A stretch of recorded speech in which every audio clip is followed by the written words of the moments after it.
Selamat datang kembali di channel UTBK Indonesia.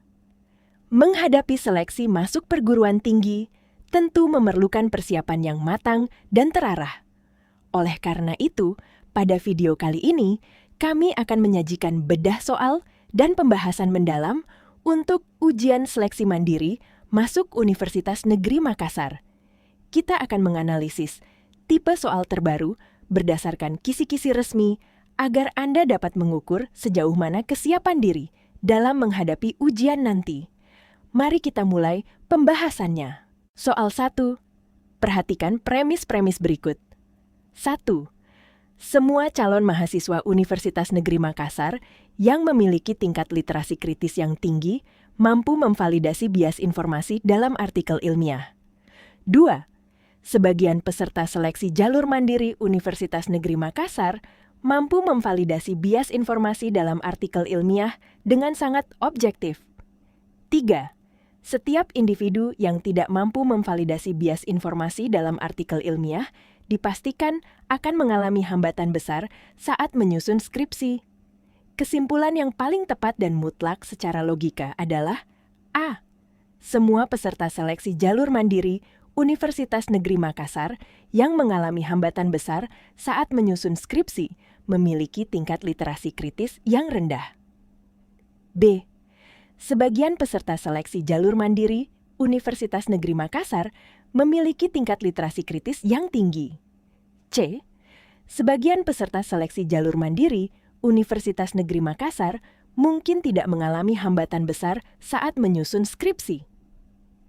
D. Setiap individu yang memiliki tingkat literasi kritis yang tinggi tidak akan pernah mengalami hambatan saat menyusun skripsi. E. Peserta seleksi yang terhindar dari hambatan besar saat menyusun skripsi adalah mahasiswa yang gagal memvalidasi bias informasi. Jawaban. C. Pembahasan. Berdasarkan premis 2, sebagian peserta seleksi mampu memvalidasi bias informasi. Jika dihubungkan dengan kontraposisi premis 3, yaitu orang yang tidak mengalami hambatan besar pasti mampu memvalidasi bias, maka sebagian peserta seleksi tersebut masuk ke dalam kelompok yang tidak mengalami hambatan besar saat menyusun skripsi. Soal 2. Akselerasi digitalisasi di lingkungan pendidikan tinggi di satu sisi membuka akses informasi tanpa batas bagi mahasiswa. Namun, di sisi lain, fenomena ini memicu pendangkalan kognitif akibat limpahan informasi yang tidak tersaring. Mahasiswa cenderung terjebak dalam budaya membaca sekilas atau skimming tanpa melakukan kontemplasi mendalam terhadap substansi teks. Akibatnya, kemampuan sintesis dan artikulasi gagasan orisinal dalam karya ilmiah mengalami penurunan. Oleh karena itu, rekonstruksi model pembelajaran berbasis riset mandiri dan diskusi dialektis di kelas menjadi urgensi demi menyelamatkan integritas akademik. Ide pokok yang melandasi seluruh argumen dalam paragraf di atas adalah A. Dampak negatif budaya membaca sekilas terhadap orisinalitas karya ilmiah mahasiswa. B. Pentingnya rekonstruksi model pembelajaran perguruan tinggi akibat dampak negatif digitalisasi kognitif. C. Hambatan kognitif mahasiswa dalam menyaring limpahan informasi di era digitalisasi. D. Model pembelajaran berbasis riset mandiri sebagai solusi tunggal mengatasi plagiarisme. E. Kebebasan aksesibilitas informasi tanpa batas yang merusak integritas akademik universitas. Jawaban. B. Pembahasan. Paragraf ini menggunakan pola penalaran deduktif-induktif. Penulis memaparkan tantangan kognitif akibat digitalisasi, lalu memberikan solusi utama di akhir kalimat, yaitu urgensi melakukan rekonstruksi model pembelajaran di perguruan tinggi. Soal 3. Dalam sebuah simulasi ujian seleksi masuk Universitas Negeri Makassar, panitia membagi peserta ke dalam 3 ruangan. Jumlah peserta di ruangan pertama adalah 40% dari total peserta. Jumlah peserta di ruangan kedua setara dengan 2/3 dari sisa peserta yang belum ditempatkan di ruangan pertama. Jika ruangan ketiga menampung seluruh sisa peserta yang ada, yaitu sebanyak 84 orang, berapakah total seluruh peserta yang mengikuti simulasi ujian tersebut? A. 210 orang. B. 350 orang. C. 420 orang. D. 480 orang. E. 540 orang. Jawaban. B. Pembahasan. Misalkan, total seluruh peserta adalah nilai X. Ruangan pertama berisi 40% dari nilai X.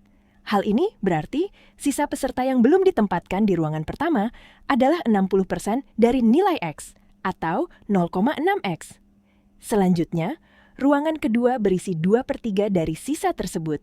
2/3 dikali 0,6X menghasilkan 0,4X yang nilainya setara dengan 40% dari total peserta.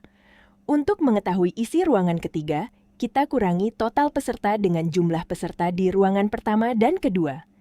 Nilai X dikurangi 0,4X dan dikurangi 0,4X lagi menghasilkan 0,2X. Karena jumlah peserta di ruangan ketiga sudah diketahui sebanyak 84 orang, maka 0,2X sama dengan 84. Untuk mencari nilai X secara keseluruhan, kita tinggal membagi 84 dengan 0,2. Hasil akhir yang didapatkan adalah 350 orang. Soal 4. Fenomena deindustrialisasi dini di negara berkembang ditandai dengan penurunan kontribusi sektor manufaktur terhadap produk domestik bruto sebelum negara tersebut mencapai tingkat pendapatan per kapita yang tinggi. Dampak sosiologis eksternal yang paling signifikan dari pergeseran struktur ekonomi ini terhadap mobilitas sosial masyarakat urban di wilayah penyangga kota besar adalah A. Menguatnya sektor formal perkotaan yang menyerap tenaga kerja terdidik secara masif. B. Terjadinya polarisasi kerja dengan perluasan sektor informal yang tidak meregulasi proteksi tenaga kerja. C. Penurunan angka kriminalitas akibat meratanya pembagian bantuan sosial dari pemerintah pusat. D. Meningkatnya jumlah masyarakat kelas menengah baru yang memiliki daya beli tinggi di daerah pinggiran. E. Terciptanya stabilitas nilai dan norma sosial tradisional di kalangan buruh migran perkotaan. Jawaban. B. Pembahasan. Deindustrialisasi dini menyebabkan sektor manufaktur yang padat, karya menyusut sebelum sektor jasa matang. Arus urbanisasi yang tidak tertampung di sektor formal akhirnya terlempar ke sektor informal perkotaan yang minim regulasi dan perlindungan hukum, sehingga memicu polarisasi sosial. Soal 5. The integration of artificial intelligence, AI, in higher education has ignited a fierce debate. Advocates argue that AI-driven platforms offer unprecedented personalization, allowing institutions to tailor learning paces to individual student needs. Conversely, critics express profound concern over the erosion of critical thinking skills, fearing that over-reliance on automated tools will reduce students to passive consumers of information.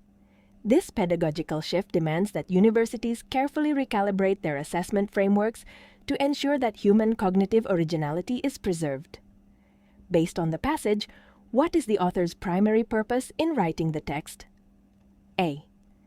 To strongly advocate for the immediate and total replacement of traditional grading models with automated AI systems. B.